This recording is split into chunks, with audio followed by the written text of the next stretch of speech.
Sawadee-krap. Hello and welcome to Daily Wisdom, Walking the Path with the Buddha.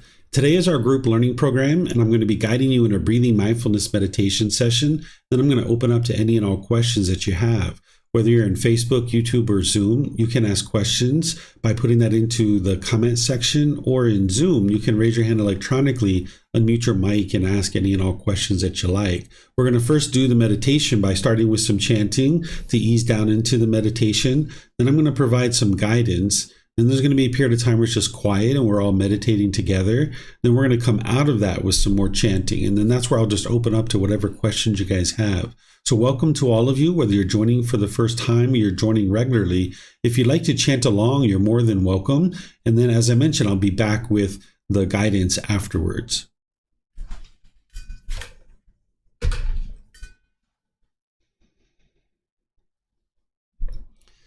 Arahang Samma Sambuddho Mahakawa Bhutang Mahakavanang Apivateyami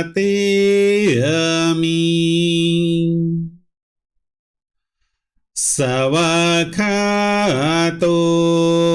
Mahakavata Dhammo Dhammang Namasami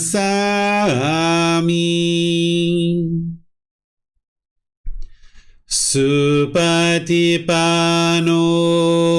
Mahakavato Sāvaka Saṅkho Saṅghang Namami Namo Tassa Bhagavato Arahato Samma Sambuddhassa Namo Tassa Bhagavato Arahato Samma Sambuddhassa Namo Tassa Bhagavato Arahato Samma Sambuddhassa Iti piso mahakawa Arahang Samma Sambuddho Vicacaranang Sammuno Sakato Rokavitu Anutero Purisa Dhamma Sati Satatawa Manusanang Hoto Bhagavati.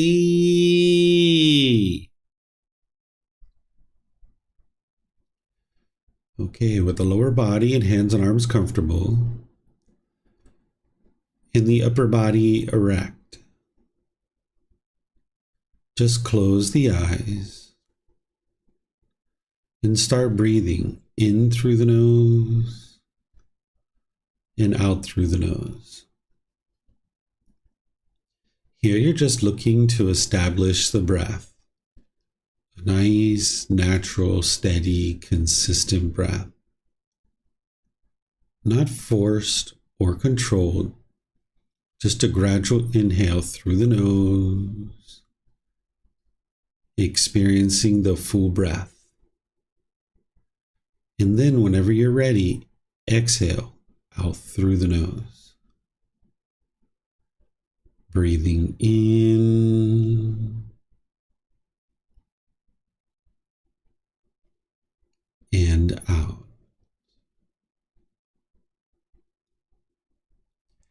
Breathing in and. and out.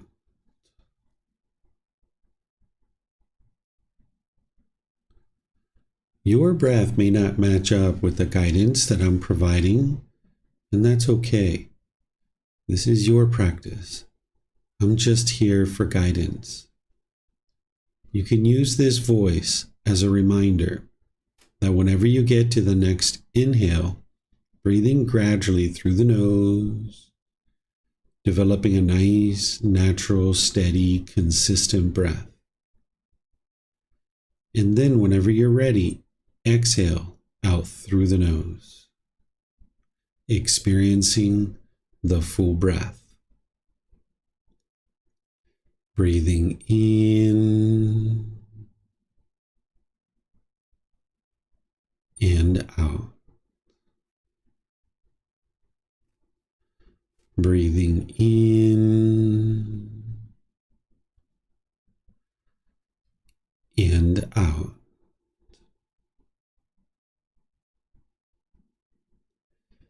With the breath well established, start fixating the mind on the breath. Either the sound of the breath coming into the nose or the sensation of air moving over the skin into the nose. The breath is the present moment.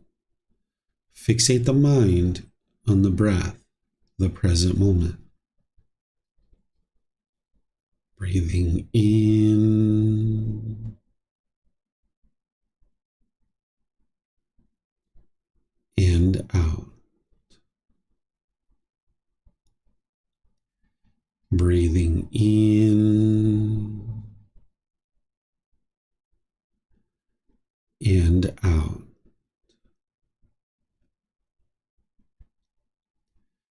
With the mind fixated on the breath, whenever you notice that it moves off the breath, cut that off, let it go, and come back to the breath, the present moment.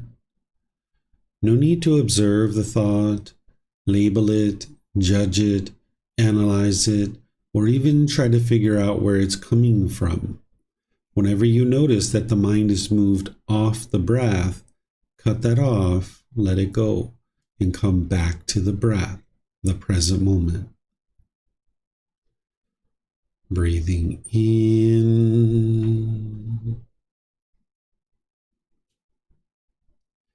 and out. Breathing in and out.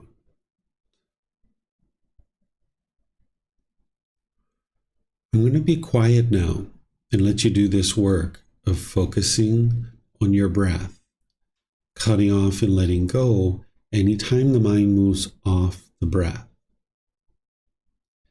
You have nowhere to go.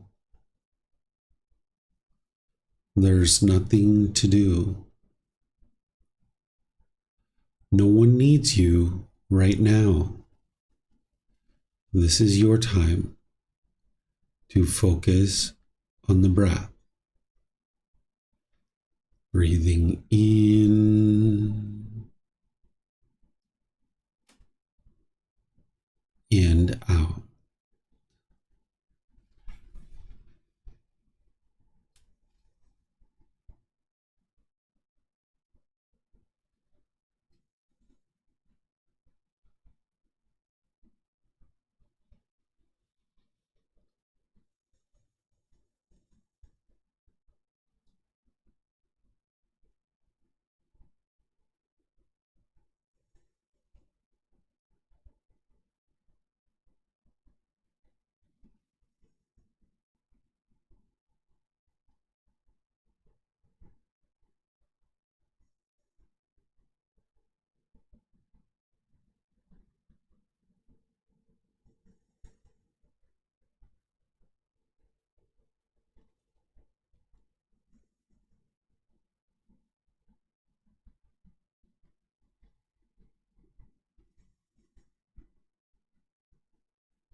Arahang Sama Sambuddho Bhagava Bhutang Bhagavanang Abhivateyami Savakato Bhagavata Tammo Dhammang Namasami Supatipano Bhagavato Sāvaka Saṅkho Sanghang Namami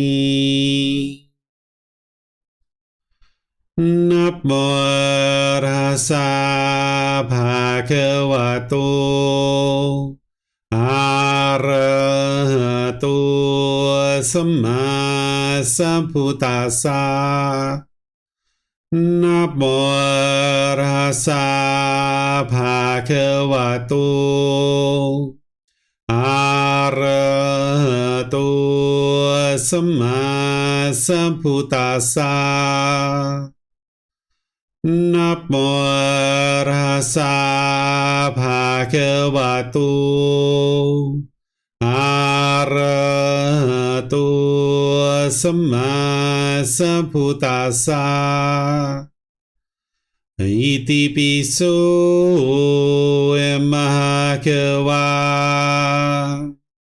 Arahang Samma Sambuddho Vicacaranang Sammuno Sakato Rokawitu Anutero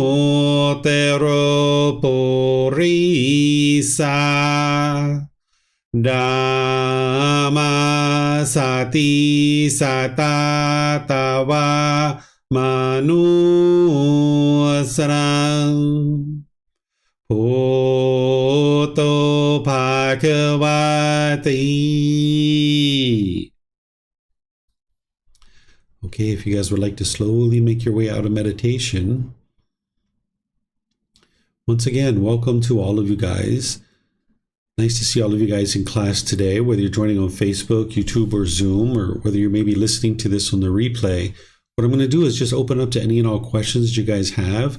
You can put that into the comment section of Facebook, YouTube, or Zoom, or you can raise your hand in Zoom and unmute your microphone asking any questions that you like. So let me know if you guys have any questions.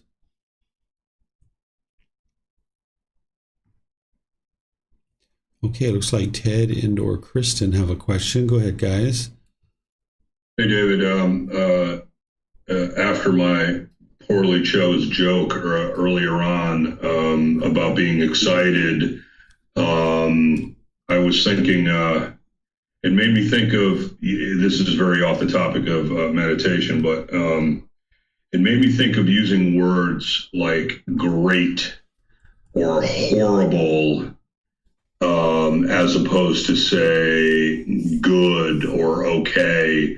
As soon as I step it up to that description of any given situation, I think I'm immediately adding attachment and craving to it, or condition to whatever I'm talking about. You know, like it's great, as opposed to more of a level of I look forward to it. Mm-hmm. Is that making any sense as a question? Yeah, it can be, but not always, right? So like if somebody says, I don't know, they got a new job, and they're like, wow, that's really great for you, right? Like I can express that without the mind going, wow, it's so great, mm-hmm. right? So like, wow, that's really great for you, Ted, you got a new job, that's excellent. But so while the mind is completely stable and steady, it's like, wow, that's very wonderful for you. It's like giving you that words of encouragement. But the mind is just completely steady and stable. So it doesn't have to be the elevation of mood, or it doesn't have to be the declining of the mood in the painful side of things. So you don't, when you're getting to enlightenment and you're training your mind not to have these conditioned feelings, you're not walking around like a robot, and you're not numb, and you're not what is the word, mundane, right? It's not like, whoa, wow, that's really good. It's not like that, right? You still have cheerfulness and brightness in your mind, but it's just not going up and down with whatever's going on externally. Thank you. Yeah. I have a question, if I could, David. Mm-hmm. So I have a question on how do you suggest handling.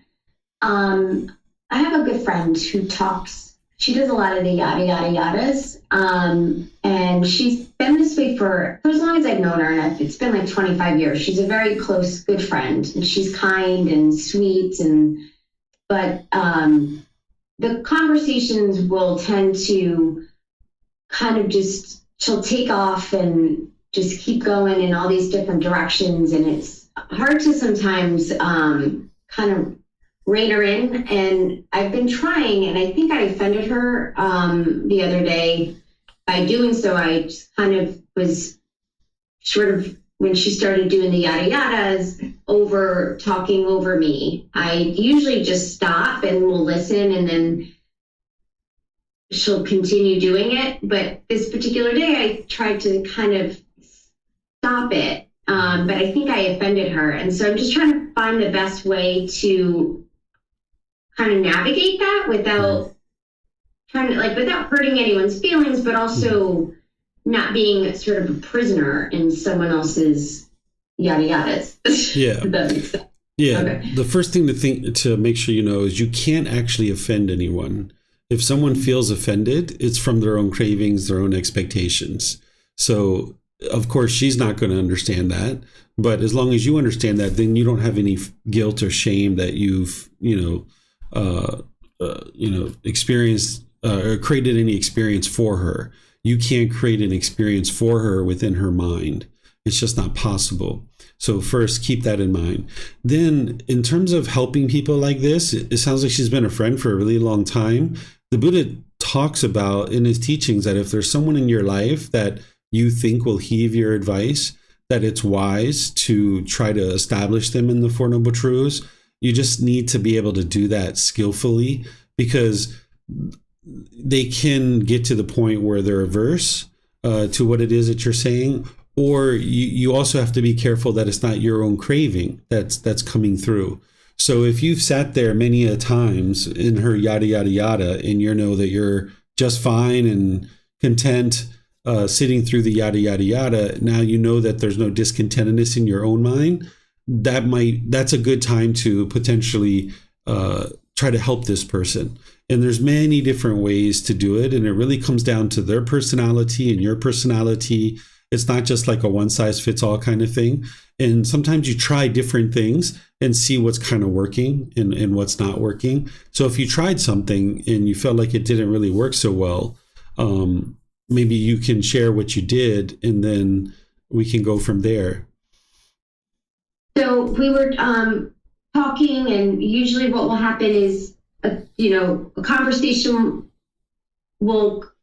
she loves to, I think, just like really hear herself talk, right? Mm-hmm. So it's difficult to have a continuous conversation with her where we sort of share in thoughts, because if I tend to share, she'll come right in and hijack it. Kind of, I guess hijack it, or just feel like she needs to take it and compare it to something that happened to her, which then usually ends up going into a very long story. Mm. And this one day I said, well, actually, I'm actually not finished. But she continued talking over me. And I would normally just stop and let her continue and sort of take on. But this particular day, I was, I think, annoyed, and it came through. And so I said, actually, I'm not finished talking. So if you wouldn't mind just letting me finish my thoughts, before you chime in. I'd appreciate that. And she got a little upset that I did that. Mm-hmm. Okay. So yeah. And I do remember feeling a little bit of annoyance when I said it. Okay. Yeah. So the phrase, can you let me do this? I usually don't use that one because it's kind of like asking their permission, and it's also asking them to do something, right? It's kind of like a little bit of putting expectations on them. What I prefer to do is say things like, would it be possible if I finished what I shared or what I'm sharing? Would it be possible? Would you be okay if I finished what I was saying? But you need to even say that like really gently, really softly, because what you're doing here is you're kind of just softening up the words a little bit and helping their mind to just kind of shut down and kind of acknowledge like, okay, I'm going to give you the floor. And you might need someone that has been doing it for this long, for 25 years in the relationship. She's so used to doing it. It's going to be new for her. It's impermanence for her. Her mind's not going to like that impermanence. Really, no matter how you do it, she's probably going to experience some discontentedness, but there can be some real good improvement there. She's going to need to walk through the painful feelings in order to get to the other side. And having done this for 25 years with you specifically, when you start doing these kinds of things, it's going to be all new to her. And sometimes you do this and then you kind of step away from it for a little bit. And then when you come back again, you kind of maybe do it again, and you just kind of slowly see some improvement here. And that's where you need to be patient and make sure you don't have craving and expectations, and you keep your discontentedness in check. And then what I would say is if she's like, if you say, hey, would you mind if I shared this? Or would you mind if I, finish sharing what I'm sharing? And if she just kept rattling on and on and on, if I was you, I would just kind of politely get up and walk away, like go to the bathroom or something. Give her time to think about what had just happened, because she's probably not even hearing you. She's so stuck in her own craving that she's just go, go, go, go, go. So by you getting up and going to the bathroom, that will help her mind to stop and think. So if you say, hey, do you mind if I continue? I wasn't quite finished sharing. And then she's like, would this be okay with you? And she's like, yada, yada, yada, yada. You know what? I need to go to the bathroom. I'll be right back. And then you just get up. So it's like cutting it off. And then when you go to the bathroom and you come back, then you say things like, when you first come back, you're like, all right, so can I go ahead and finish what I was sharing? Because she's had a break, and now it's a good clean break, and now you can ask here, but you're not really asking. You're kind of like giving her mind an opportunity to give you the floor and make that conscious choice that she's not willing to typically make. So by you putting that hard break in there, it gives her mind an opportunity to do that. Okay. Thank you. We did actually talk it through, which was kind of good for us. Like it didn't end on a bad note. The conversation kind of just, I said, I'll work on maybe softening, like you mentioned. I actually used that word of softening next time she does it. Mm-hmm. And because she doesn't even realize that she was doing it, and she realizes that she has the tendency to do it, but thought she was getting better at it. Mm-hmm. And I said, well, in this particular moment, it was happening, but I will work on softening it the next time if I need to bring it up again. Yeah. And it kind of was like, it was a good conversation that we both sort of recognized that I was being a little harsh and she was being sort of, the yada yada, like constantly needing to talk. Mm-hmm. And she did mention that she has a hard time in the world where people don't tend to listen to her a lot. And so when she talks to me, it's like she's got the floor, mm-hmm. and I've always just listened. Mm-hmm. But sometimes you just don't have 2 hours, to just listen. So the softening was good, because she said that, I was being a little harsh, and I saw that, and I realized, like, when you just said it too, I was being annoyed. Yeah, so whenever you're helping someone like this, and it's great that she's open to your guidance because you guys having a 25-year relationship, that's a good Yeah. long relationship. Like you can really help someone like this and you guys can have a really meaningful exchange. Whenever you're helping someone like this, it's always good to make whatever feedback you're giving them, make it about them rather than what you want them to do. Because you're not giving them, yes, if she spoke this way, it would be nicer for you, but it's also going to impact her wildly in all the rest of her life because her gamma is that people don't want to listen to her because she's so yada, yada, yada, yada, yada. That's what I teach. When I teach you guys the natural law of gamma and the right speech, I say, yeah, if you have frivolous speech, you're not going to be very influential and people aren't going to be interested in listening to you.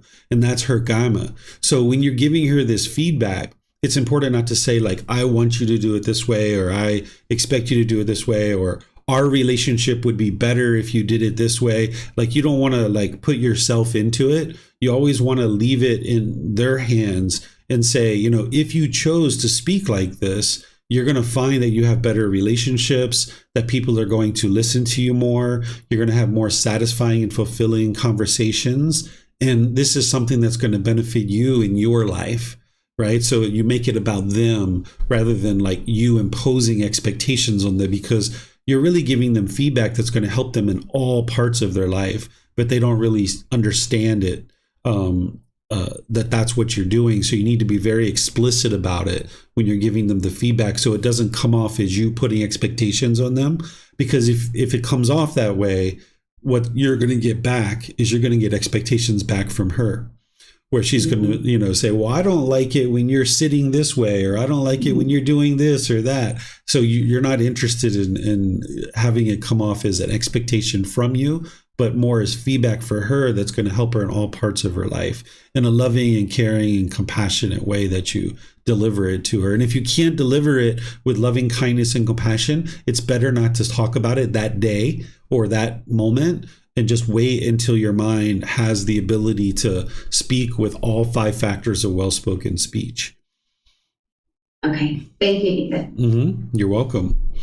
All right. It looks like Paul has a question. Go ahead, sir.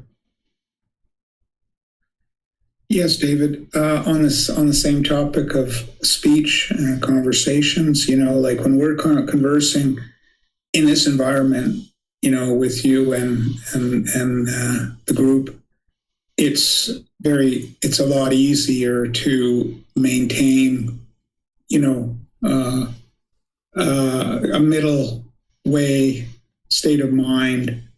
But whenever you go out into the real world and you walk out on the street, you'll bump into friends, family, neighbors, and the conversation inevitably goes to the state of the world, which is not very good right now, as you've stated yourself. You know, with every day passing, unless you don't look at the news, and maybe that's the advice, don't look at the news, but everybody does, and everybody wants to talk about it. And the world is in a really bad way right now. And in these conversations, you know, people tend to, like, they have their opinions, and you have yours. And they don't always agree. And it's really hard not to get emotional about it and not and stay in the middle. Mm-hmm. I guess that's the real world. The real world is, right now, it's not in very good shape. And the conversation that you have with people out there is about that, inevitably. And it's really hard to avoid, you know, taking sides, having opinions, disagreeing, which, you know, doesn't always end well in these conversations. I guess that's my comment, and I don't know how you navigate the real world outside of this environment. Mm-hmm. You know, what's your advice is there? Yeah, the first thing is you're never interested in being in a situation where you're trying to convince somebody of something, because that's the mind's craving. And that's what the mind typically does in the unenlightened state when it has opinions and views about the world. When you're in these conversations, your mind might want to convince the other person that your perspective is right and their perspective is wrong, or your opinions and views are valid and theirs maybe not, or maybe you're looking for validation from your opinions and views. So you're never interested in trying to convince them of what you're thinking and your thoughts, and you're not looking for validation for them to validate that what you're thinking is true or accurate. If you're going to have conversations about current times, it's best to look at it in terms of you're just listening to their opinions and views. You're not necessarily agreeing with them. You're not necessarily disagreeing with them. You're just listening to their opinions and views. And if they're interested in your opinions and views, you might choose to share those, but not in a way that you're trying to convince them of anything. But if you know that your opinions and views are different than theirs, oftentimes it's better to not even share it, because the way their mind's going to function, because of the way the unenlightened mind is they're going to have a craving for you to agree with them. And as soon as you express an opinion or view different than theirs, they're going to want to try to convince you of their perspective. So oftentimes when it comes to politics and big major news and events and stuff like this, it's better to not even talk about it truthfully. I very rarely talk about these kinds of things. My wife and I once in a while will kind of mention like, hey, did you see this? It's like, yep, I saw that. It was like, oh, okay. We don't even talk about like, what do you think about it or anything like this. Every once in a while we might, but not really. We just look at it in terms of if it's going to affect us in our day-to-day life. And in the most situations, 99.9999% of the time, whatever's going on in politics and all that stuff, it's not going to affect us in our day-to-day life. And even if it did, there's nothing we can do to be able to even change it or influence it. So we just focus on building up our life and, what have you been up to today? How are you doing? What are the kinds of things are you involved in? Just kind of like hearing about people's life, showing interest in a person's life rather than talking about these other people who are doing all these things that we may or may not even agree with. We just talk about each other's life. And that's the way it is here in Thailand, that you'll very rarely hear people talking about politics. Like I never overhear Thai people talking about politics. It's always about, hey, how you doing today? What are you up to? Have you had any food to eat today? How's your mom? How's your dad? How's your brothers? It's like always about your life and how you're doing and those kinds of things. And I understand that in the Western world, people tend to talk a lot about politics and current events and all that kind of stuff. But you don't have to engage in that kind of conversation. When I go to the USA and people talk about these things, I usually just sit there and listen. And then when they're done, I usually just ask them questions about themselves. I don't even continue that line of conversation. Yeah, I mean, that's the thing. In the Western world, that is the main topic of conversation. Mm-hmm. And it's more than ever, because, as I say, the news is pretty bleak on many fronts. Mm-hmm. And, unless you don't listen to the news, but then, that's the conversation. I mean, that's mm-hmm. what you are faced with the people that you interact with in the world, mm-hmm. in the Western world, is that is the subject that is predominant. And if you start just walking away from every conversation about it, you won't have any conversations. It's almost that bad.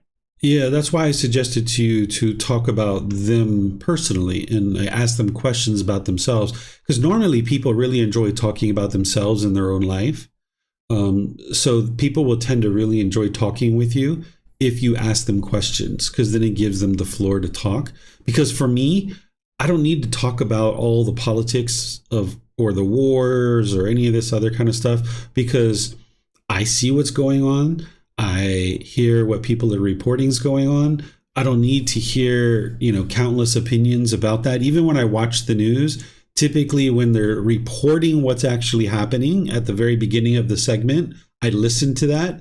And then when the opinion people come in to give their opinions on it, I just flip it and change it to something else. I don't even listen to the newscasters' opinions. I just listen to the raw facts of what has actually transpired. So if somebody goes into a conversation about all these different things, not even interested, truthfully. I mean, if somebody shares it, I will sit there and listen to it, but then immediately I'm going to be asking them questions about their life, because that's what's really interesting to me. Like, I'm interested in Paul, and where does Paul live, and what does Paul do on a daily basis, and how's his wife, and what's his wife into, and he has kids, and what are his kids doing, and what did you do when you were employed? I know you're retired now, like, this is what I'm interested in, is like understanding people's lives. That's more interesting to me. And it's more interesting for you when someone's asking you questions about your life, because then you get a chance to talk. So if people start talking to you about all these current events, I would just start asking them questions about their life and what they're doing and how they're doing, and these kinds of things. And you'll actually start to uncover things about people that you didn't know, and you'll actually learn things from people as well. Because all this talk about what's going on in the wars and politics, yeah, we all see it on TV. We don't need to talk about it too, like it's right there if somebody would like to see it. What's really intriguing and what really builds relationship, what builds community, is understanding each other and what each other is into, and what we're involved in. Because then, like, if I know my neighbor is into a particular hobby or activity, or they have a certain business or something like that, if I run across something that can help that person, then I'll help them. Like maybe I refer a customer to them, or maybe I have some extra bananas and this person has a fried banana shop, and I'm like, hey, I can give them these extra bananas and that'll help them in their business. So like knowing about what people's doing in life and what they're trying to accomplish in life, then I can support them in accomplishing those things by referring customers to them or giving them some bananas or whatever it is.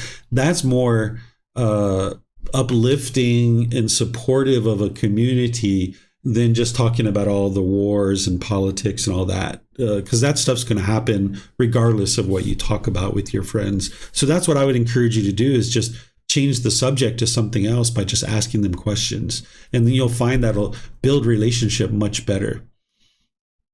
Yeah, I'll try that, see how that goes. It's it may still be the subject they want to talk about, and it may not be possible to avert it, but I can try. So you're okay. You don't see any problem with wanting to follow the current affairs. To watch the news, just to avoid the opinions attached to it. Because I think it's important that we know what's going on in the world. Yeah. And I don't think we should ignore because although it doesn't affect us today, it could affect us tomorrow. I think it's important that we stay, up to date with current affairs. And you're saying it's okay to do that as long as, you don't start going into people's opinions about it. Is that it? Well, remember, I'm not here to tell you what's okay and what's not okay. I'm here to teach you how to get rid of those pollutions out of your mind so you can have a peaceful and joyful life. So there's no harm in knowing about what current events are happening in the world. It's when you base your feelings on it that you're going to run into difficulties. Typically when you're hearing a bunch of people's opinions, when their opinions differ with your opinions, that's where your craving will tend to arise and your anger will tend to arise. I can hear people's opinions all day long now and be just fine. But there was a period of time where I went away from the news for an entire year when I was in the USA, and I was very young. I was in my 20s. And then there was a period of time here in Thailand where I went away from the news for about 3 years, and I didn't watch any of the news for about 3 years. And that trained my mind to not have this craving for the world to be a certain way. Whether you need to go away from it for that period of time or not is for each person to figure out for their own mind. But if you're noticing that you're having emotions about current affairs and what's happening in the world, which it sounds like you are, you're going to need to distance yourself from that for a period of time to train your mind to let go of craving for the world to be a certain way. But then over time, as you get rid of that craving, then you can reintroduce it, where now you start to understand. Because even when you're away from things, when I was away from things, I still knew what was going on in the world. People told me, right? People are going to tell you what's happening. But you need to train your mind to let go so that then you can reintegrate it back into your life and actually understand. So if you would like to listen to other people's opinions, you can. There's no harm in that either. It's just that you need to be sure you're not basing your feelings on other people's opinions, or you're not judging other people, that because they have a different opinion than you look down on them, or you look up to them, or you push them away because you disagree with their opinion on, abortion or immigration or the wars or something like that. You need to learn how to be able to separate the choices and decisions and opinions and views that people have from the person themselves, so you can love the person while still disagreeing with certain choices and decisions or opinions and views that they have. Yeah, so I probably watch too much news, and I think what drives me to it is that, as I said, the conversations are always around it, and I like to be on top of it, Mm-hmm. I like to be aware and to know. But then, it doesn't, it's probably very unhealthy to do that, especially at my stage in development, right? Yeah. Did you see the movie The Matrix? No. Okay. So there's this movie, The Matrix, and the main character gets unplugged from the Matrix, right? Okay. So it's like unplugging from the constant rat race of the world, right? You understand that terminology. So yeah. At a certain point, when you're ready, you're going to need to unplug from all of that and train your mind to be okay with that. But then ultimately you'll be able to integrate it back in, but you won't base your feelings on it at that point. Because right now there's certain cravings, desires, attachments that you have, and that's going to cause your mind to experience the up and down feelings and emotions based on the current events. And you would like to be able to let go and do that for a good while, but then ultimately you'll be able to integrate it back in and be just fine watching the news, and you won't get angry or frustrated or stressed or have anxiety, and you'll be able to hear other people's opinions and views, and you won't judge them or look down on them or feel like you can't be their friend because they think differently than you or something like that. That's what you would ultimately like to get to, where you can now be harmonious with all people, but you can't get to that as long as you're plugged into the matrix, as long as you're doing the rat race, as long as you're stuck in that. So at some point when you're ready, you would be wise to step away from it. And then just know that you can live life just fine without that constant input.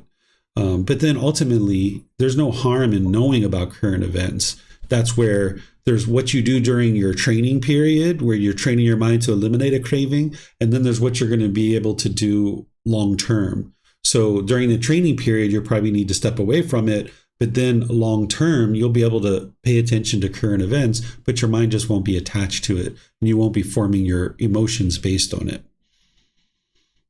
Yeah, I think it's stemming from a craving to be in the know, to be up on things. And so when a conversation occurs, I can always know everything that there is, and never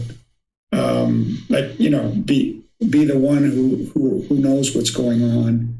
I got to get over that craving. Yeah, there's probably some personal existence view there, some conceit, right? The ego's involved there, right? Wanting to be perceived by others in a certain way.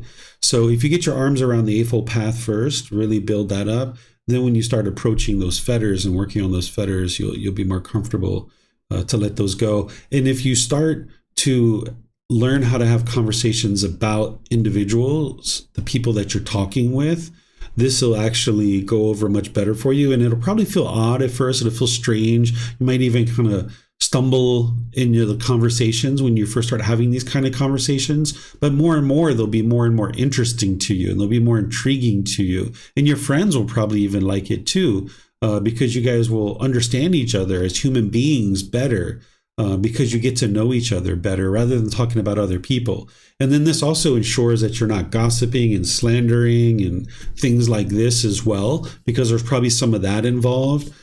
Because if you're just talking to your friend and you're just asking them like, hey, what are you up to? And they're like, oh, I'm planning a trip to Europe. Oh, really? What are you guys going to do? Where are you going to go? Oh, we're going to Italy. We're going to do this. We're going to do that. Oh, that sounds really interesting. Have you ever been to Italy? No, it's our first time. Oh, interesting. Are you interested in some recommendations? No, not really. We're planning our own trip. Oh, okay, great. Well, if you're interested in something, let me know. I've been to Italy. I haven't, but I've been to Italy, and I have a good understanding of the country, and be pleased to help you if you need any help with your trip. Right. So this is like helping each other, supportive of each other, and then kind of knowing. And then when your neighbor goes 3 months from now to Italy, you already know that this is what's happening. And then when they come back from Italy, you're like, hey, Bob, how's it going? You guys are back from Italy. What happened? How did it go? All right. And they're like, oh, we did this and we did that and we ate this and we saw that. And now you're learning about things that you otherwise wouldn't have learned about. Those are the kinds of things that I talk about. Like today, there were some students after class that came up and talked to me, this young couple. They were 23 and 24 years old, and they happened to be from Germany. And I've been learning a little bit about Germany through some of the various students. Leo's one of them that I've been hearing about different things in their life. So I was interested in learning about Germany and Europe because I've never actually been to Europe or Germany.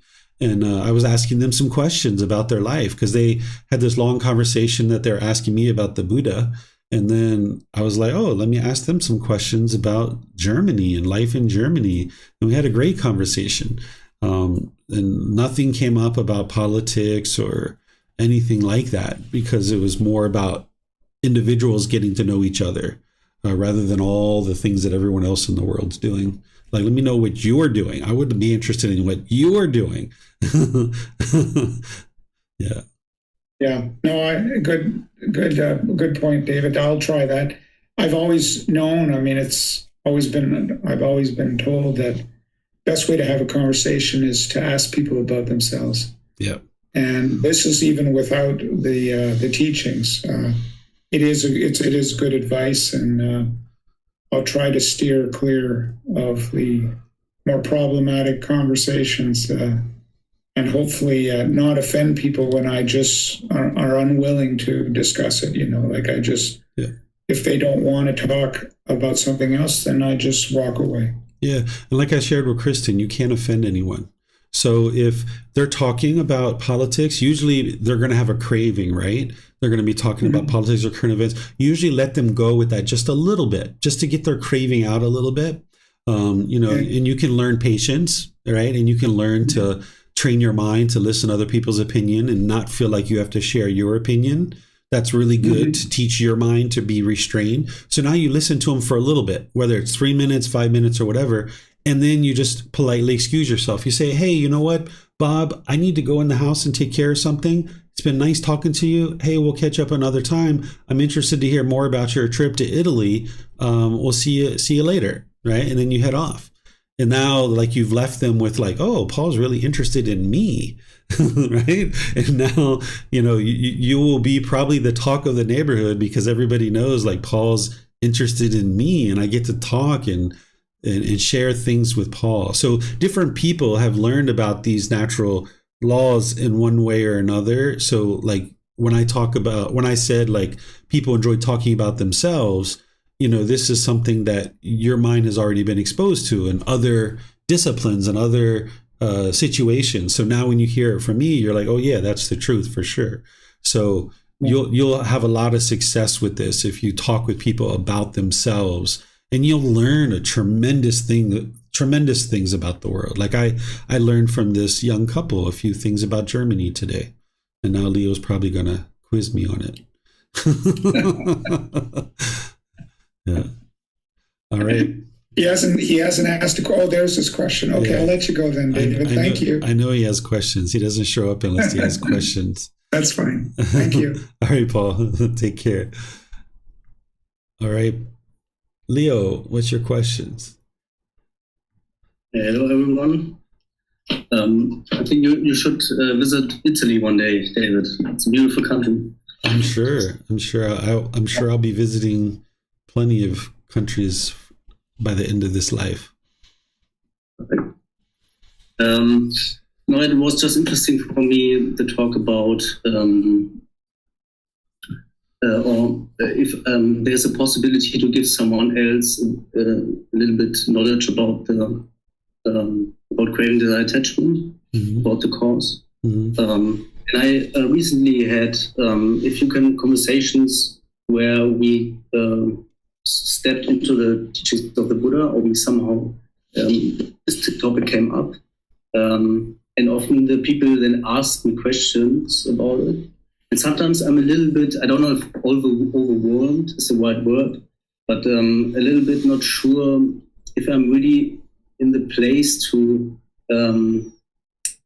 give them the right or the best informations about the path, because I'm still on it. I still have a lot of discontentedness. Of course, I don't know how it is to be enlightened, but when I explain them enlightenment, I use your words, how you describe it, and these kind of things. And it's sometimes a little bit.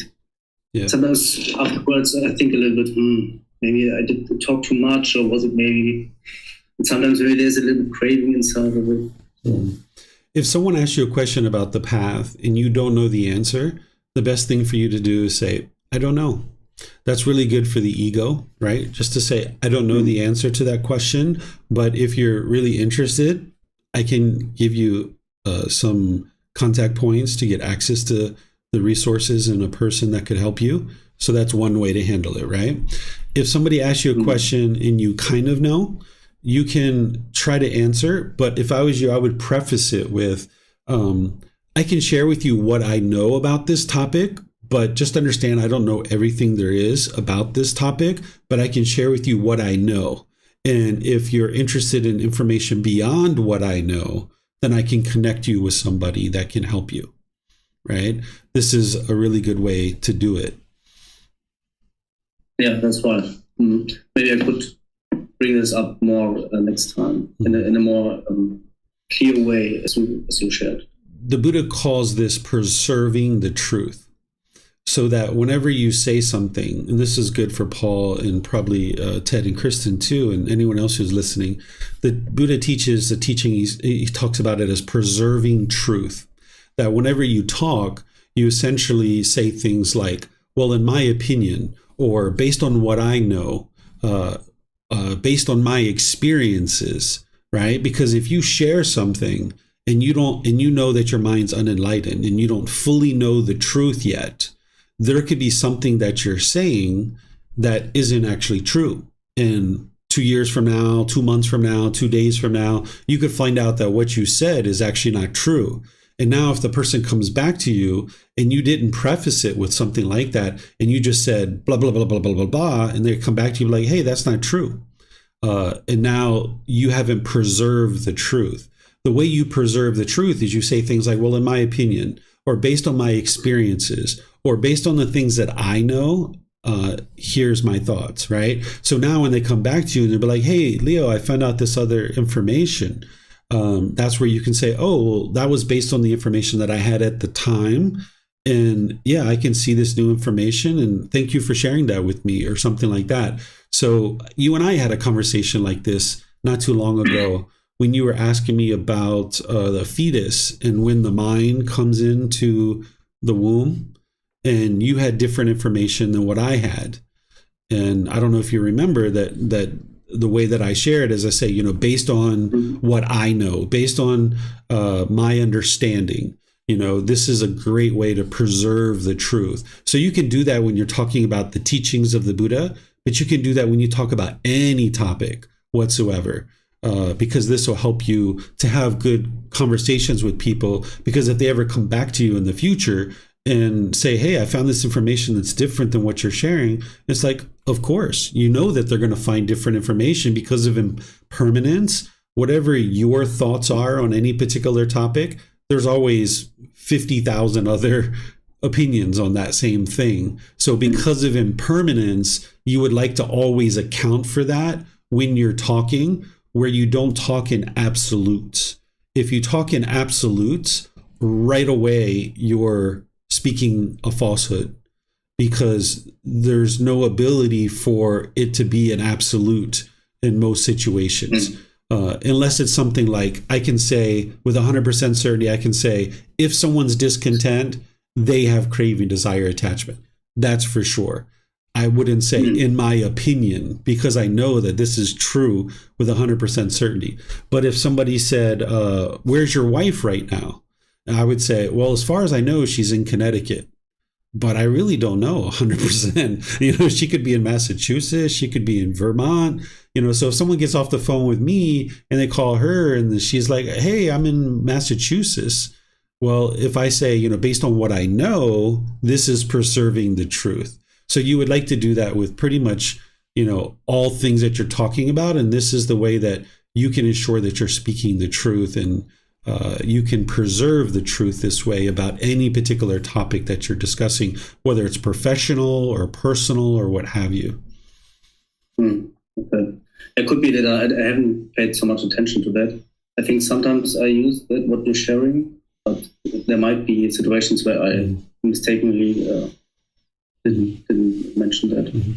This also helps with what Paul was talking about, where people have different opinions and views, where when we come out and we talk in absolutes and we say, oh no, that politician did this, right? And we talk in absolutes. Well, if this other person has a different opinion, now they're going to feel like they have to combat you, right? There's a conflict where you can say, well, based on what I know, this is what I understand about the war in Ukraine, right? And now there's like an open door, and now it doesn't feel as like this person has to prove you wrong, because it's based on what I know, or based on what I understand, based on this, based on that. You know, it actually helps you to have better conversations, because people don't feel like there's as much conflict where you're trying to convince them of your opinion. So when you don't talk absolutes, it actually helps you. But if you know the truth, like something with the teachings of the Buddha, you can say with 100% certainty, oh no, if there's discontentedness, the mind's got craving for sure. Yeah. Okay, sometimes I say, then if I know it for sure, I say, the Buddha says that. Is that also okay? Yeah, that's another way. Like if you've seen the actual teaching and you've independently verified it to know that it's actually from the Buddha, that's when you say, well, the Buddha says. You can do it that way. But be sure that you've seen it yourself, and be sure you've independently verified it, because there's lots of places in the world that quote the Buddha, but it's not actually his teachings. So you need to be sure that you independently verify it before you attribute it to the Buddha. Okay, so sometimes I'm saying that Buddha teaches, but I don't use his exact words. And it's maybe something you teach. Yeah. So there is then I did a mistake here, right? Well, you can say the Buddha teaches this topic, and then you can say, you know, and of course I'm paraphrasing here, but here's what the Buddha says, right? And then you can kind of say it. The Buddha teaches these types of things, and of course I don't know his exact words, but here's generally what he teaches on this topic. You can say it like that too. Okay. And sometimes when for example, I had a long conversation with my mother today actually about those teachings, and she asked me a lot of things, so I could share the problem and the cause of discontentedness. And sometimes I also saw a little bit sometimes discontentedness rising, but if these people somehow saying that, yeah, but I think it's like this and that, or yeah, but in my opinion, you know, and then a little bit discontentedness is coming up. Where I think, yeah, and sometimes then I'm thinking like maybe it's good to just stop now talking, but whenever you're noticing, get out of that smoothly. Yeah, whenever you're noticing discontentedness arising, it's best to step away from the conversation, because it's not the proper time to talk. it's best to politely step away. And if you can go to the bathroom and regain your composure and come back or something of that nature, wonderful. But if you know that you're not going to be able to do that, it's better to just move on from the conversation and then just kind of catch up with them another time. It sometimes seems a little bit like waves. A little bit of discontentedness comes up, but I somehow maybe can cut it off, and I'm right back with her talking. Yep. Once you've developed the 4 foundations of mindfulness and you have that internal mechanism to cut off and let go, that's the one of the strengths in that is that you can notice the discontentedness come up, you can cut it off and let it go, and then you can keep going in the conversation. This becomes very powerful for you. So if you're able to do that, then wonderful. Yeah, not completely sure, because actually I don't remember when I really pay attention to the sensations in the last weeks and months maybe. I don't remember that I paid attention to that specific, you know what is about that I maybe should come back to that, paying more attention about the different sensations in the body. So the mindfulness that you practice from the Eightfold Path, that should be there all the time. Every conversation, from when you first start waking up in the morning, all day long, and as you're falling asleep at night, you need to always be practicing mindfulness. And part of that is being aware of any bodily sensations that is arising as a early warning system for the discontentedness arising. So that's something you should always be practicing. And if you notice that during a conversation, if you can cut it off and let it go and keep on going in the conversation, excellent. But if not, that's where you can step away and go handle it, cut it off there. Maybe it takes you 5 minutes, 10 minutes in the bathroom, and then you can come back. Great. But if it's too strong and you can't even cut it off from stepping away, then that's where you end the conversation and move on with your day. And it's better to do that than to speak at an improper time, because you're going to just produce unwholesome results. In order to get to enlightenment, you need to bring your practice up to the Eightfold Path and live your life that way for multiple years in order to be able to fully transform the mind. Because what the Buddha is teaching you how to do is get up and running to wise decision making. And then you need to be practicing wise decision making for multiple years, where you're practicing 100% wise decisions in every single situation. And this is where, when you're not making wise decisions, you look inward to figure out, what was it that I could have done better? Rather than be guilty or shameful or have any of those kinds of feelings, you just look inward and be like, wow, I didn't speak so well there. I was kind of gossiping and slandering. I need to do better with that next time. Okay, I see what I can do better. All right. Right. And you kind of like really aim and aspire to do better in each conversation, rather than feeling guilt or shame. Just turn it into the cultivation of wisdom. And now in the next conversation, whether it's with the same person or someone different, you just aim to do better in each one of those conversations and just get up and running where you're making 100% wise decisions. It's going to take you a while to get up to that, multiple years. But then it's going to take you multiple years of doing that in order to be able to get to enlightenment. That's why it took the Buddha 6 years to get to enlightenment, because it took him a certain amount of time to get up and running with understanding the Eightfold Path. Then he had to live his life that way for several years. And that's when he experienced enlightenment. But of course, the qualities of enlightenment were shining through during those years, helping him to see that he was on the right path. Same thing that'll happen with you guys. But I just also wanted to share that often, sometimes in the last days, I saw the discontentedness in my mind, but I somehow, I wasn't putting this discontentedness out, I could keep it internally. I think in general, so in the last weeks I could do that. And what's about that? Because normally I thought that if someone is discontented, he is putting it out through his speech, action, and so on. No, you're going to go through a period of quiet frustration for a while, where in the past, before we knew this path, we were just angry and frustrated. We didn't know why. We blamed it on other people, and we were just hostile and bitter and harsh with anybody around us, and they just had to deal with our harshness, and we didn't even realize how much damage we were causing. I call this knocking down the trees and burning up the forest, right? Because we're just like plowing through life, not even realizing all the harms that we're causing. Once we get on the path, we start realizing, oh my goodness, I've been doing this all these years and my mind's the one that's causing all this. Holy, oh my goodness. Wow. All right. So now you start getting up and running on the Eightfold Path with your meditations and all this stuff. And you're still being unwise in multiple situations, but you're trying to get up and running on that Eightfold Path. But then eventually you start getting your mind more restrained. Your meditations have been going, to the point where you've accumulated enough benefits there. And then eventually you get to the point where you're not being outwardly bitter and harsh and hostile anymore, but you're quietly frustrated, where things are happening around you. And in the past where you would be overtly angry and bitter and harsh, now you're just quietly frustrated and you're keeping it to yourself. You're not suppressing it. You're just choosing not to vocalize it, because you understand by doing so, it's just going to cause harm in your relationships. So you just keep it quiet to yourself. And you go through that quiet frustration. And in that process, you're cutting off and cutting off and cutting off and working to eliminate your cravings, desires, attachments.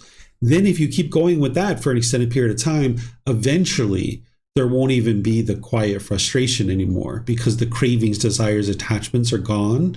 So there's no arising of any discontentedness. Mm-hmm.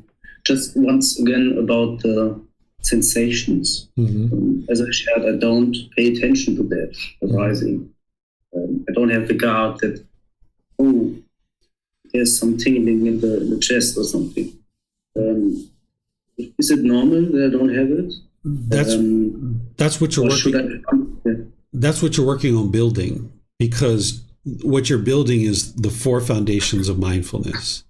And when you're getting into the jhanas, and by the time you get to the 4th jhana, you fully developed all 4 foundations of mindfulness, where you're aware of the bodily sensations, the feelings, the condition of the mind, and the mental objects. You're not aware of the bodily sensations every single time because you don't have right mindfulness fully developed yet.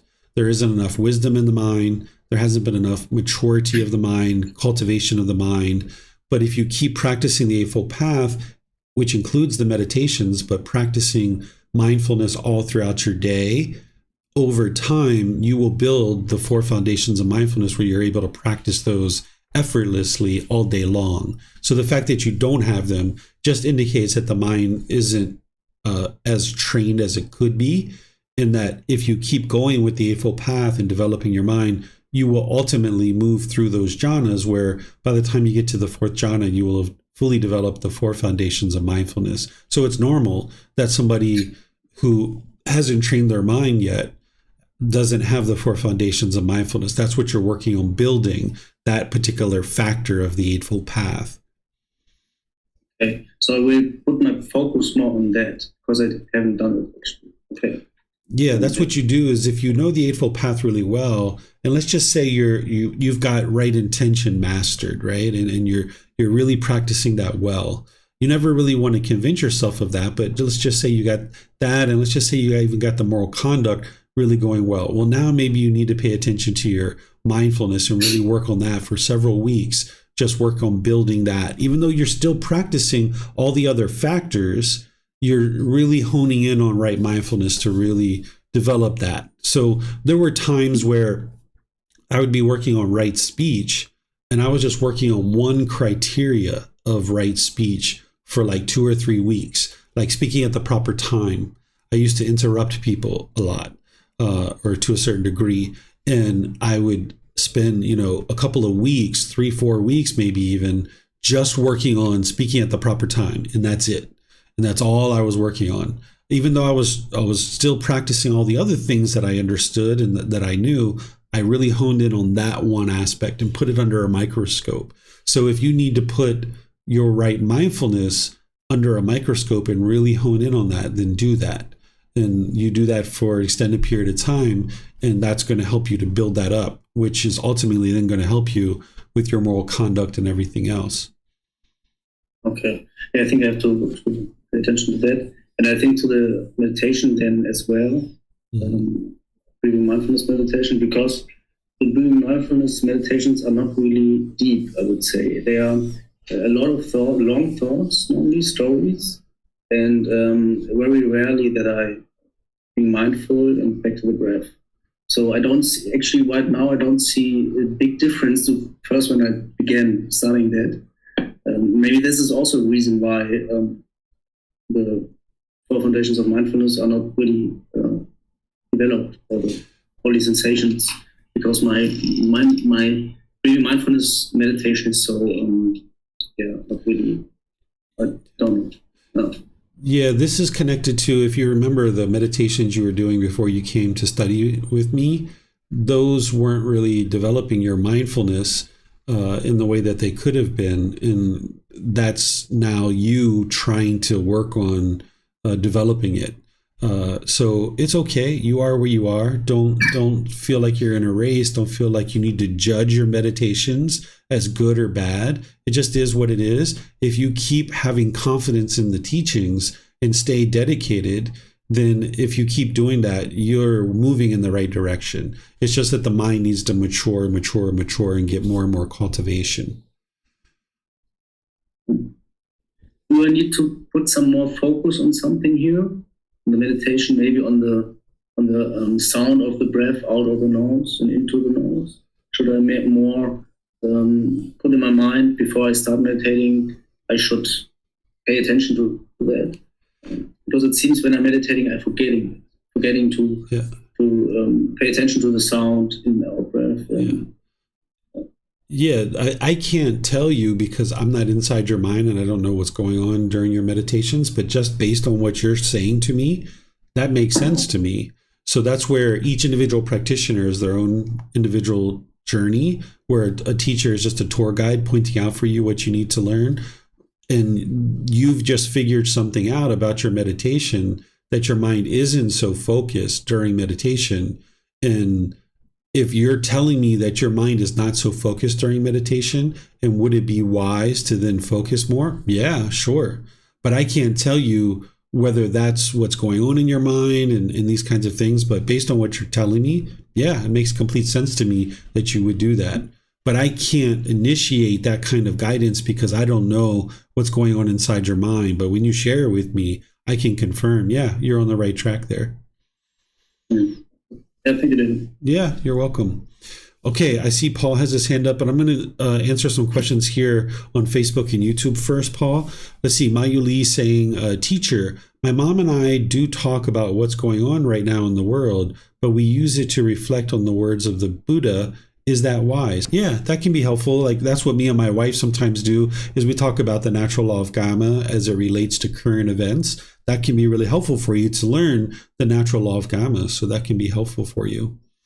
We have a bunch here in YouTube. Let me just see. However, when I attend let's see, I'm not sure. It looks like I might be missing. Oh, there we go. Tonya is asking, hello, Teacher David. I had a situation where a childhood friend died. I thought that I was at peace with the situation, no tears or sadness. I thought it was unfortunate, but understood that death was a part of life as well. However, when I attended the funeral cremation, everyone around me was crying. I also started to tear up. But once I left, I was fine and never shed another tear. What was I craving? I don't understand what happened and why I became emotional, even though I know this is part of my life. So here the craving is for your friend to be permanent. And now when you're around other people who are emotional, the mind's going to tend to be influenced by those kinds of things. That's where when you have more development, more training of the mind, you won't be influenced by those kinds of things. So the fact that this happened, no worries. That's great that you were fine with it before the funeral and after the funeral. It's just that while you were in the situation, your mind was influenced by what was going on. There was most likely an underlying craving for your friend to be permanent, or it could have been a craving for other people to be peaceful and joyful too. That's where you've got to look at it. I can't tell you 100% what your cravings are in any given situation. That's where the mindfulness comes in, that you need to have that inward looking eye where you look inward and you figure out what is your mind longing, yearning for there. It could be a craving for your friend to be permanent. It could be a craving for the people at the funeral to be peaceful and joyful. You need to look inward and see. These are just some potentials, but each individual practitioner needs to develop their own mindfulness to be able to see these things for themselves. There's another individual here. What is the craving to keep thinking about the discontentedness and cravings trying to solve them with thinking? Is listening to you and running would still be practicing singleness of mind, running on a machine where there is no harm of the streets? When talking, I share things about me because I have a perception that why would they be interested in talking about my experiences? When talking, I never share things about me because, so a bunch of things here.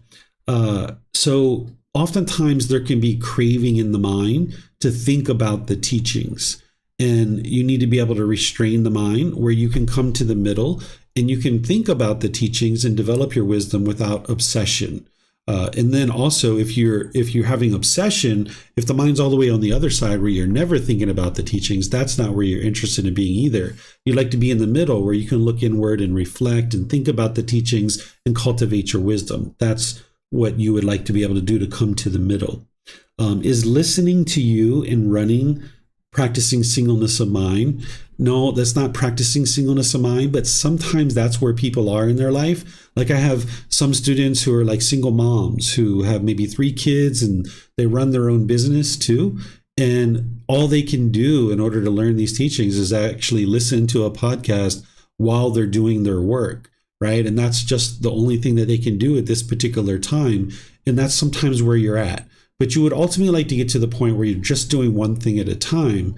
And when you're doing that, it'll build your concentration and your focus, and it'll make sure that you don't have any craving. Because if you're running, you might notice some boredom or loneliness coming into the mind when you're running on the machine. And now that's coming from a craving for stimulation. Whereas if you just listen to a podcast or you listen to a YouTube video, you're not giving the mind the opportunity to let go of whatever craving it has there.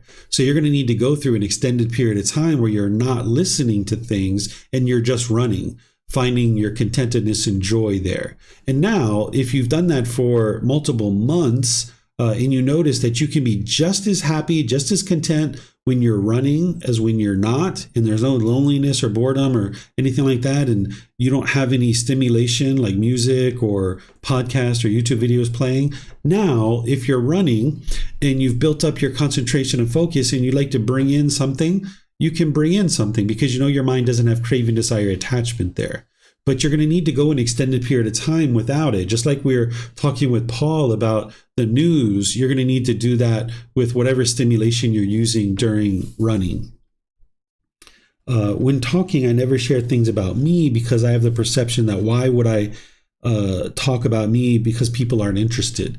Typically, that's the best way to do things, to not talk about yourself unless people ask questions. Because if you just go on kind of a random tangent, talking about all the things going on in your life and what you've got to deal with, this is the mind's conceit oftentimes, or a craving to talk. It's a central desire where the mind's just yada, yada, yada, yada, yada. So it's best to not talk about things unless somebody asks you a question about what's going on in your life or about this or about that, because then at least you know you're talking to someone who's truly interested.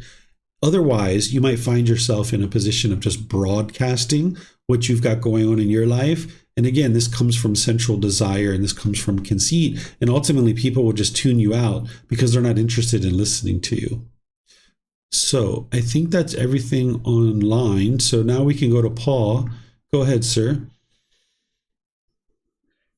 Yeah, a question, David, about impermanence and how that impermanent, the only thing in the world that is permanent is enlightenment and the natural laws of existence.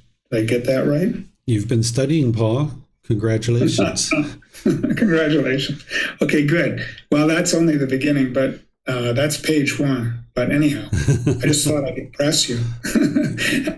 No, but I'm testing, making sure I got it right, because you also say that once you attain enlightenment, you have to maintain this. You maintain this wise decisions all the time. You're doing everything wise. Is there any effort to do that when you're enlightened? Because you're enlightened, so it's just happening, and you can never regress. No, exactly. You understand it. The mind has been upgraded to a new operating system, right? And you just function through that new operating system effortlessly by the time your mind's fully transformed.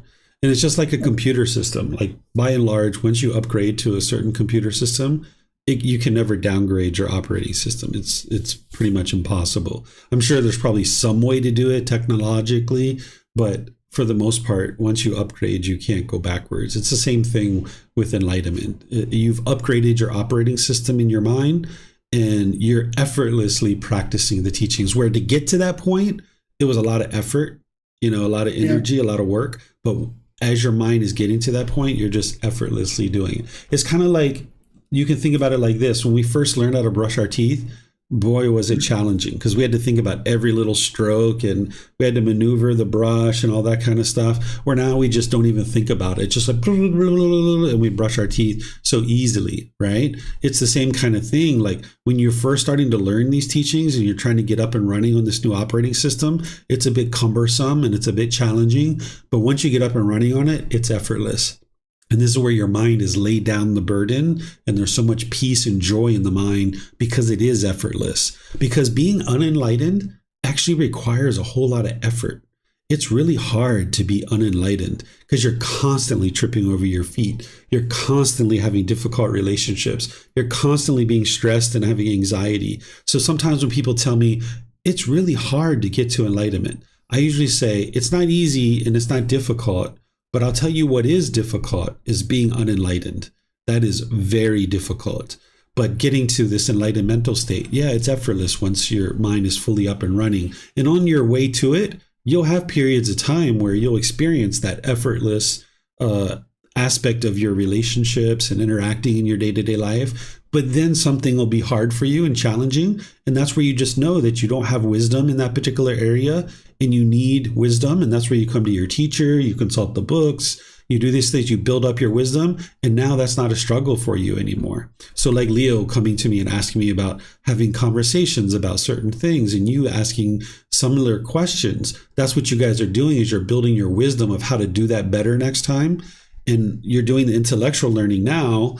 And then you start reflecting on it. You're like, this might actually work. This sounds good. But then you actually practice it. And you're like, yeah, this does work well. Wow, I really like this. And now it becomes effortless for you the more you practice it. But you'll stumble over your feet a few times while you're trying to have those new types of conversations, because your mind doesn't have the wisdom of how to do it yet. So you'll stumble for a little while. But if you keep doing it, you'll get stronger legs underneath of you, and it'll just be effortless for you.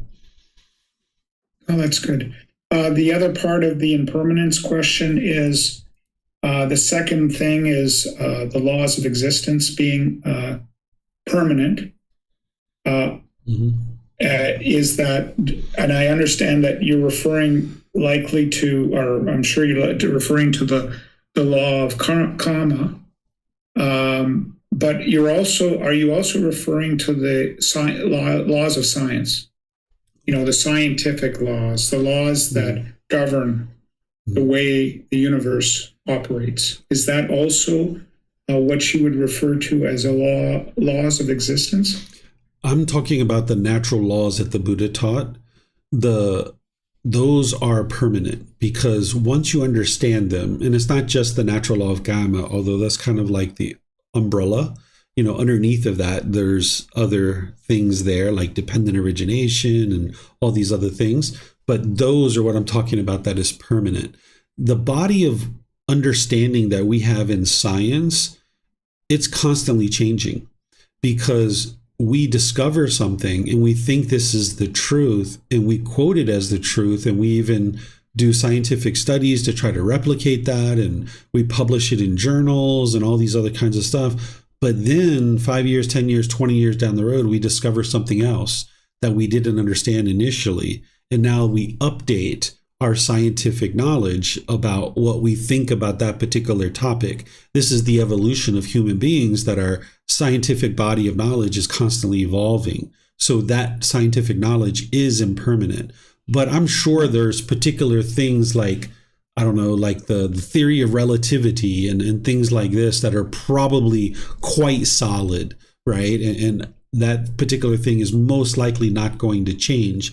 But within that body of knowledge, there's constant changes within scientific discoveries that are changing, if that makes sense. I mentioned that because of my background, but also because you mention often as an example gravity, learning the law of gravity as a child. Mm-hmm. But you would not consider gravity to be a law, laws of existence, in that context, laws of existence. Yeah, that's not what I'm referring to by the natural laws of existence, because gravity itself actually is not permanent.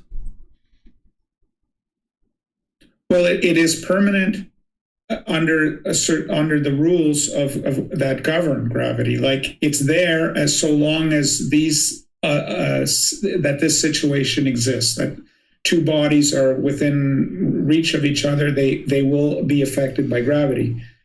So it's always there unless you take away those circumstances. Right. So but it's you not often permanent. use it as an example and I thought maybe you'd include it under the natural laws of existence, but you would not. Yeah, what I'm talking about is the natural laws that the Buddha describes.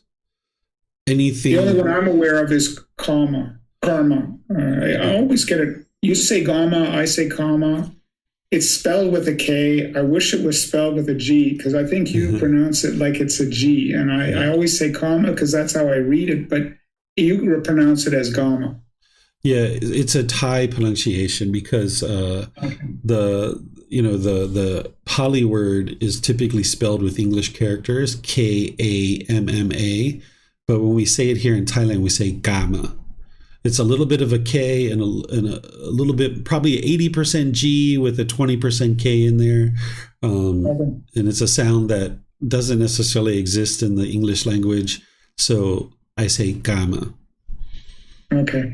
And you would not include gravity in the natural laws, which we just said, but gamma is the only one I'm aware of under the umbrella, because I haven't been taught more than that, unless there's something I'm not realizing that she did speak of beyond gamma in terms of natural laws of existence. I thought gravity was included, but no, it's not. Yeah. But the only thing I'm aware of is gamma.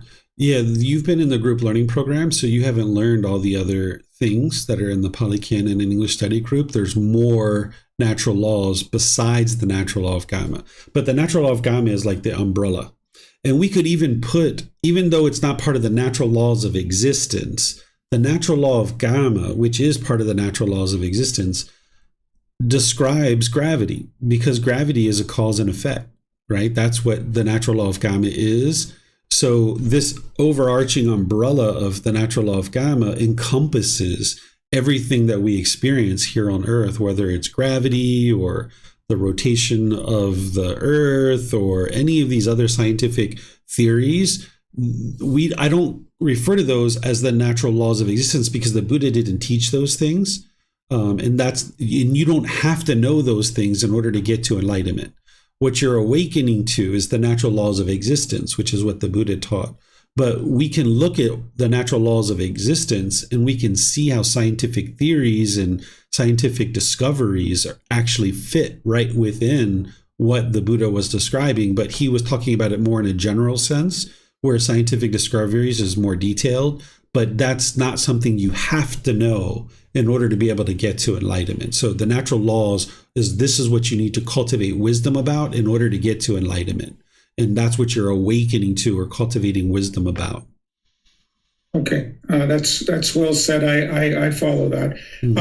Last thing, I just comment on what Leo was talking about is, and I've expressed it to you as well. He's saying it the same way, is that we're not seeing any sparks flying. We're not seeing any real substantial change. And so we're thinking we're doing something wrong meditation wise. We're not, when I listen to your podcast and you've told me I shouldn't get attached to that podcast, and I'm stopping to use it. Mm-hmm. I tend to more just follow your guidance only in these Zoom meetings and not in the podcast, although I will occasionally use it as a refresher, but to try to remind me not to forget that what I've got to do is focus on the breathing, Mm-hmm.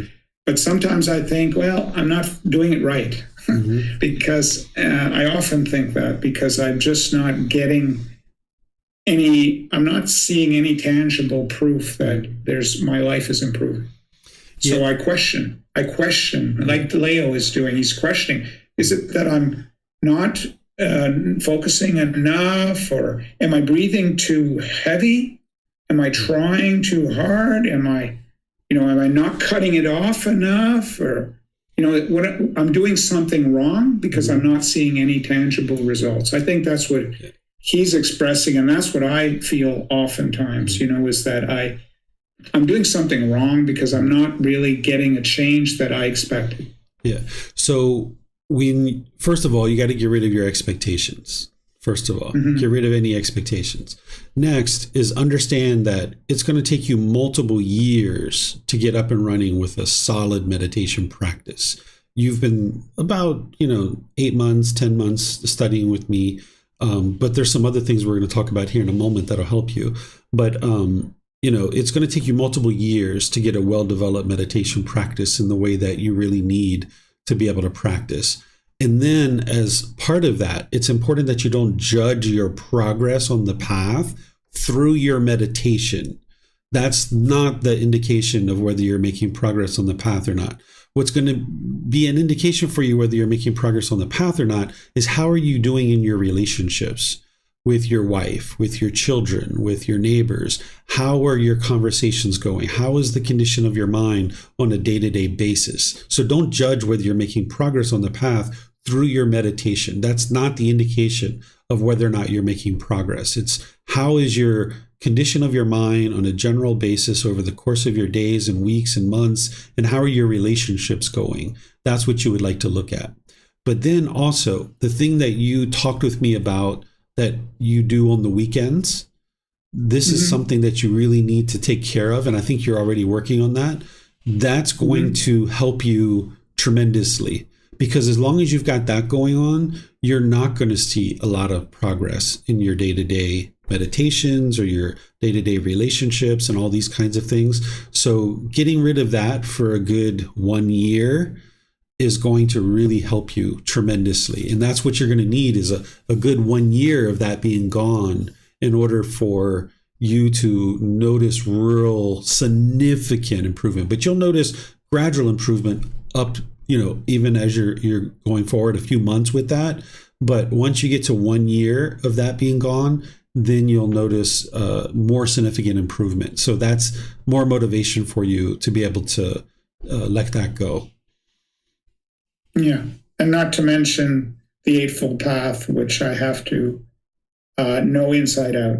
Yeah. Be able to recite every aspect of it so that it becomes a living, breathing thing in my mind, and it doesn't, and it's guiding me. And every minute I'm out there living. Yeah. Yeah. That's the new operating system. The Eightfold Path is the new operating system that we were just talking about. Yeah. So that's what you're upgrading to. And you can't upgrade to that new operating system if you don't know it. Yeah, exactly. Mm-hmm. Okay. Well, thanks again, David. I'll follow that as best I can. Okay. Sounds good. Looks like Leo might have something else. Go ahead, sir. Yeah, I just wanted to say that I realize improvement in my life, but I just don't see improvement in the meditation. But it's interesting what you're saying, David, that it's better to focus on the improvement in the relationships and because in the meditation I don't see it. It seems even worse than before, but it might be better than before, but I just don't see big improvements right now. Yeah. Focus on that, but in the other parts of life, I see improvement. Yeah. I wasn't interested in speaking for you, but I knew when Paul was mentioning that you've had some significant improvements in different parts of your life. So I was aware of that, and it's good that you're seeing that too. And that's why you don't look at your meditation as being the indicator if you're making progress on the path, because your meditation will go up and down for multiple years. But all the while, you're improving your relationships in your day-to-day life. And that's why you'd like to look at those things as indicators if you're making progress on the path, and not your meditation practice, because your mind's going to bounce around all over the place in meditation for multiple years. But meanwhile, you'll be making a lot of progress in your day-to-day life and in your relationships. So this is a thing that people oftentimes get dissuaded on the path because they're looking at their meditation to determine whether or not they're making progress or not, and they get they feel diminished because they're looking at the wrong indicator. They need to be looking at their day-to-day life. So that's good that you're looking at that, Leo. And just know that your meditation practice is going to be all over the place for a while, for multiple years. And that's what you're really trying to wrangle and kind of trying to get your arms around it. It's just going to take multiple years for the mind to get to that point. Even when you're in the first and second stage of enlightenment, your mind's going to be bouncing around in your meditation. That's why it's not a good indication of how you're doing on the path. It's difficult to understand why that is, because I think that my focus and paying attention to things, for example, in the work environment, also improved. But I would think that that this goes hand in hand with the meditation. Yeah, meditation is like taking your mind to the gym. You've heard me talk about that, right? And then your day-to-day life is like you living your professional sport, right? So if an athlete goes into the gym and has horrible workouts, but they go out in their sport and they perform miraculously, they're doing really good as a professional athlete. But in the gym, they're putting a lot of stress on themselves because, maybe they're completely comfortable lifting 100 pounds, but they then try 120 or 130 and it's really challenging for them. And they look at it like, wow, my workout was horrible. No, they're pushing themselves. They're trying to challenge themselves. They're trying to move to the next height in their workout. And even they get comfortable with 120 or 150 pounds, then they're going to try 175 or 200, right? So in the gym, you're always challenging the body, so that then when you do your sport, it's really easy for you. It's really straightforward. So your meditation's the same way. You're always challenging your mind in the meditation. But then your day-to-day life is where you're applying the qualities that you developed in your meditation. So your meditations are always going to be challenging to a certain degree until your mind's, third stage of enlightenment and the fourth stage of enlightenment. That's where your mind's completely peaceful and joyful in every single meditation. But still, you're not interested in looking at that as an indicator of whether you're doing well, because you could have wonderful meditation sessions, but you go out into the world and you're experiencing a little bit of discontentedness. That's what you're trying to stamp out, is stamp out that discontentedness. What you're doing in meditation, great. You're meditating, you feel quite peaceful, but now you go outside and you're angry or frustrated, not by the time you're in the third stage of enlightenment, but you have a little bit of ickiness in your mind. That's what you need to pay attention to. That's what you need to stamp out. So if you get away from judging your meditations as good or bad, this will actually really help you, because you'll be looking at the true indicator, which is your day-to-day life. And you can equate it to a professional athlete. It's the same way. They're looking at their professional sport. They're not looking at their workouts in the gym to decide if they're a really good professional athlete. They're looking at their day-to-day professional sport. Right. Thank you. Mm-hmm. You're welcome. Okay, I don't see any other questions anywhere.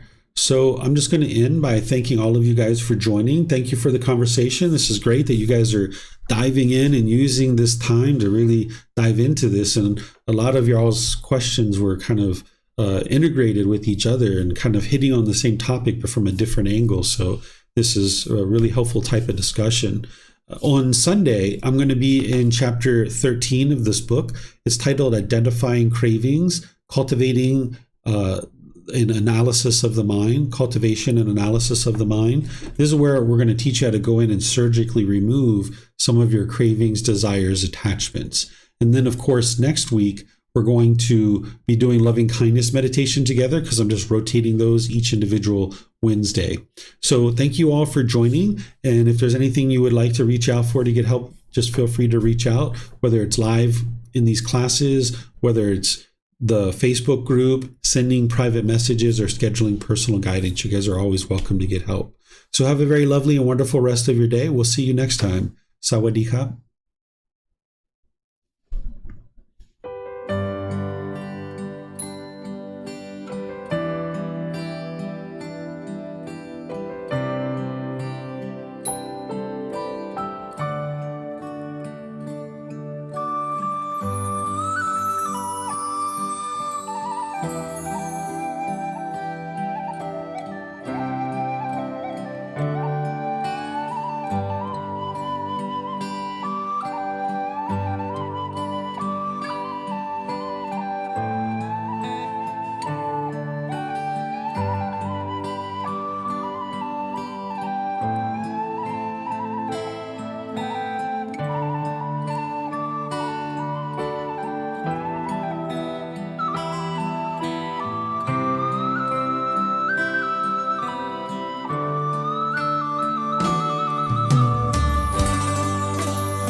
Thank you again for watching.